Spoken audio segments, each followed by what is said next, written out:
RCB তাদের player ইয়াস দোয়ালকে written করার জন্য আরসিবি অনেক সমালোচনার মুখে পড়ছে। হ্যাঁ বন্ধুরা, ঘটনা এক্সপ্লেন করছি।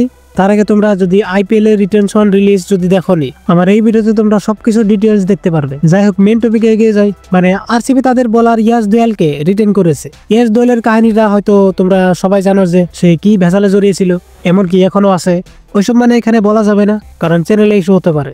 আরসিবি শনিবারে ডেডলাইনের আগে 6 জন খেলোয়াড়কে ছেড়ে দিলেও দোয়ালের বার্ষিক 5 কোটি টাকার চুক্তি কন্টিনিউ রেখেছে। বর্তমান তার বিরুদ্ধে 2টি মামলাও চলছে।